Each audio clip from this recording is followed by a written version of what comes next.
নমস্কার, গল্প মঞ্চে আপনাদের সকলকে স্বাগতম। সুজিত রায়ের কলমে কলকাতার প্রথম মহিলা সিরিয়াল কিলার তৃতীয় পর্ব ত্রৈলোক্য তারিণী কথা। গল্পটা যদি ভালো লাগে তাহলে একটা লাইক এবং গল্পমঞ্চ চ্যানেলটি সাবস্ক্রাইব করতে ভুলবেন না। আর হ্যাঁ, ধূমপান বা মদ্যপান একদম স্বাস্থ্যের জন্য ভালো না, তাই ধূমপান বা মদ্যপান থেকে দূরে থাকুন। নিজে ভালো থাকুন, পরিবারকে সুস্থ ও ভালো রাখুন। শুরু হচ্ছে কলকাতার প্রথম মহিলা সিরিয়াল কিলার তৃতীয় পর্ব ত্রৈলোক্য তারিণী কথা। ত্রৈলোক্য কোনো জমিদার তনয়া নয়, লেখাপড়া জানা বিদুষী মহিলাও নয়। সে বর্ধমান জেলার এক প্রত্যন্ত গ্রামের এক অতীক কট্টর কুলীন ব্রাহ্মণ পিতামাতার সন্তান। জন্মকালে পিতামাতা তার নাম রেখেছিলেন ত্রৈলোক্য তারিণী, কারণ তারা ঈশ্বরের কাছে শ্রদ্ধার সঙ্গে আর্জি রেখেছিলেন তাদের কন্যা যেন সত্যই ত্রিলোকের অর্থাৎ স্বর্গ, মর্ত, পাতালের বিপত্তারিণীর ভূমিকা পালন করতে পারে। তারিণী ছিল সুন্দরী, গাত্রচর্ম সূর্যের আলোর ন্যায় উজ্জ্বল, মুখশ্রী দেবী দুর্গার মতো মনোহারিণী, হরিণীর মতো দীঘল কাজল টানা আঁখি, দীর্ঘ কৃষ্ণ কুন্তল রাশি, মুখের হাসি ছিল মুক্ত ঝরা। এহেন ত্রৈলোক্য যে গোটা গ্রামের নজর কাড়বে তাতে কারো সন্দেহ ছিল না। শৈশব থেকেই তাই ত্রৈলোক্যর মাটিতে পা পড়ত না। সারাদিন সে এ বাড়ির মেয়ে, ও বাড়ির বৌমা, সে বাড়ির ঠাকুমাদের কোলে পিঠে চড়েই কৈশোরে পা রেখেছিল। তখন তার রূপ আরও চিত্তাকর্ষক এবং গ্রামের কিছু পুরুষের কোন জ্বরে বন্দী। পাড়ার সব বাড়িতেই কথা হতো, এ মেয়ে হয় রাজরানী হবে, নয়তো রূপজীবীর হাটে বিকিয়ে যাবে। কথাগুলো কানে এলে ত্রৈলোক্যর মায়ের বুক যেমন গর্বে ফুলে উঠত, তেমনি ছ্যাঁত করে উঠত। ত্রৈলোক্য এসব কথার মানে বুঝত না। সে পাড়ার আর 5টা কিশোরীর মতোই গ্রাম্য প্রকৃতির সন্তানের মতো স্বাভাবিকভাবে বেড়ে উঠছিল। কিন্তু ঊনবিংশ শতকে এক কুলীন ব্রাহ্মণের ঘরে লাউডগার মতো সবুজ ও সতেজ কিশোরীর বেড়ে ওঠাটাও ছিল বাবা মায়ের কাছে দুশ্চিন্তার, বিশেষ করে যদি সে তনয়া ডানাকাটা সুন্দরী হয়। তখন ঘরে ঘরে মেয়ে 5 বছর পেরোল কি পাত্র খোঁজা শুরু হয়ে যেত, কারণ অল্প বয়সে কন্যার বিবাহদান পিতা ও মাতা হন পুণ্যবান। সমাজের কুচক্রীদের মস্তিষ্ক প্রসূত এই প্রবাদ বাক্য পিতামাতাকে পুণ্যদান করত কিনা তার কোনো প্রমাণ মেলে না, কিন্তু কুচক্রীদের যে নানাবিধ স্বার্থ সাধন হতো তার প্রমাণ মেলে যথেষ্ট। তার মধ্যে অন্যতম ছিল কুলীন বিবাহ। আগের অধ্যায়ে কুলীন বিবাহের কুপ্রথা বিষয়ে বিস্তারিত আলোচনা করা হয়েছে। ত্রৈলোক্যের কুলীন পিতাও তাই কুলীন পাত্রের সন্ধানে ঘুরে বেড়াচ্ছিলেন, ঘটক নিয়োগ করেছিলেন, কিন্তু ঠিকঠাক যোগাযোগ হয়ে উঠছিল না, কারণ পাত্র হতে হবে সজাত এবং সঘর, তবেই সেই বিবাহ পুণ্যদান করবে। ওদিকে ত্রৈলোক্য বড় হয়ে উঠছে। পাশেই এক ঘর এক দোরের এক চালায় তারা নামে এক মধ্যবয়সী বৈষ্ণবী থাকত। ঘরটার অবস্থান ছিল এমনই যে হঠাৎ দেখলে মনে হতো ওই ঘরটাও ত্রৈলোক্যদের বাড়িরই অংশ। তারা বৈষ্ণবী ত্রৈলোক্যকে চোখে চোখে রাখত, কারণ সে বড় সুন্দরী, তাকে হারানো যাবে না। কেন সে কথা সে কোনোদিন কাউকে বলেনি, শুধু ত্রৈলোক্যের মাকে বলেছিল, ওর জন্য ভালো পাত্রের সন্ধান করো তোমরা, ওকে আমি নজরে রাখব।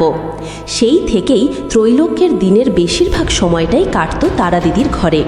ত্রৈলোক্যের মাও নিশ্চিন্ত থাকত মেয়ে সুরক্ষিত আছে জেনে। তারা দিদি তাকে হরিনাম শোনাত, কৃষ্ণের কংসবধ, গোকুল ধারণ, কুরুক্ষেত্রের যুদ্ধে অর্জুনের রথের সারথি হওয়া, অর্জুনকে বিশ্বরূপ দর্শন করানোর গল্প শোনাত। আবার রাধাকৃষ্ণের প্রেমলীলা, রাসলীলা, বৃন্দাবন লীলার গল্প বলতো গান করতে করতে। ত্রৈলোক্যের বড় ভালো লাগতো। এসব কথা তো তার বাবা মা কোনোদিন বলতো না। রামায়ণ মহাভারতের গল্প শুনতে শুনতে কোনোদিন হয়তো রাতে ঘুমিয়েই পড়তো তারা দিদির বিছানায়। তারা দিদির সঙ্গেই বিকেলে পাড়ায় ঘুরতে যেত, মন্দিরে গিয়ে পুজো দেখত।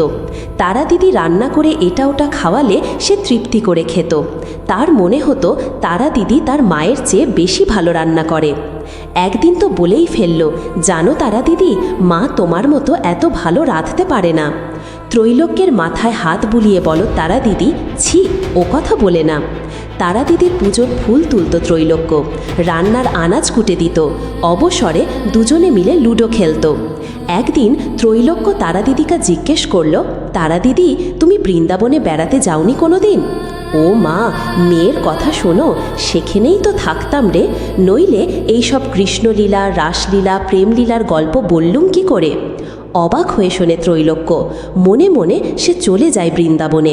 রাতে দেখে সে বৃন্দাবনে দোলায় দোল খাচ্ছে, কিন্তু কৃষ্ণ নেই। দোলনা ঠেলছে তারা দিদি। ভারী আনন্দ পায় ত্রৈলোক্য। তারা দিদি, আমায় বৃন্দাবনে নিয়ে যাবে? একদিন জিজ্ঞেস করে ত্রৈলোক্য।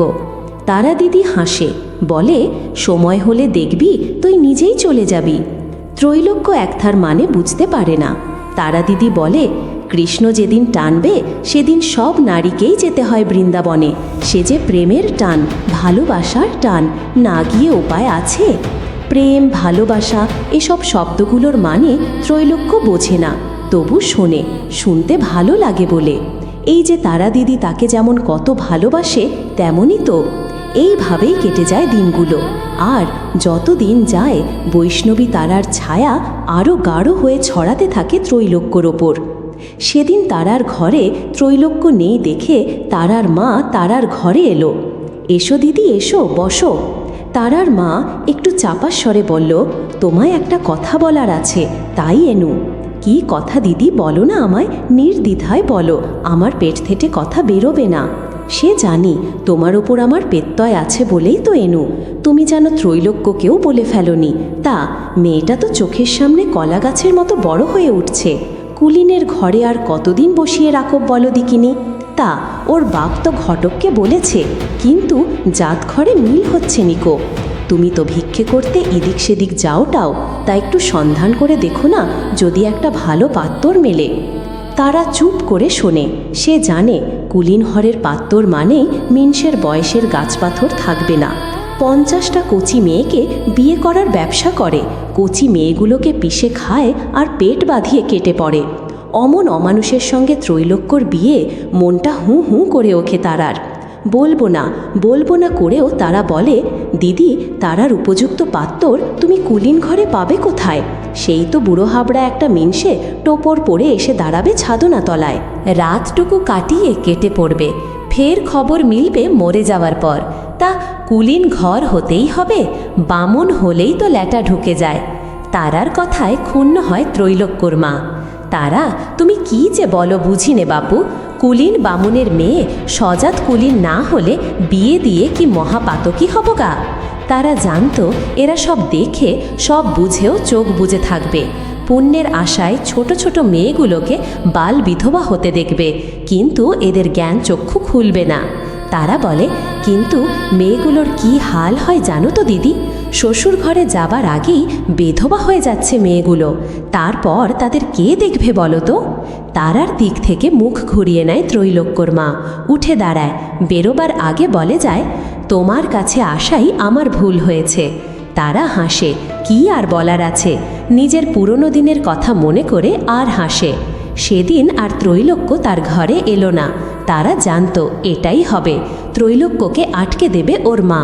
মনে মনে হাসে, যে চারও ছড়িয়েছে মেয়েটার মনে, তাতেও ফিরে আসবেই। এখন শুধু বর্ষি গেলার অপেক্ষা। ত্রৈলোক্য এলো পরদিন। তারা দিদি, তোমার সঙ্গে মায়ের ঝগড়া হয়েছে নাকি?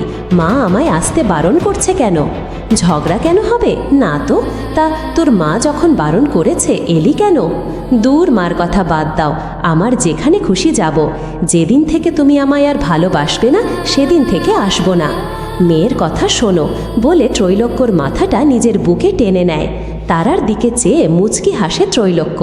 কানে আসে তারার ত্রৈলোক্যর মা নিজের ঘরে গজগজ করছে, মেয়েটাকে বশ করেছে, কানে কুমন্ত্রণা দিচ্ছে, ভালো হবে নি তোর, এই বলে দিনু। তারা হাসে। বাইরের বিশ্বটাকে না চিনলে মানুষ নিজের ঘরটুকুকেই বিশ্ব বলে মনে করে।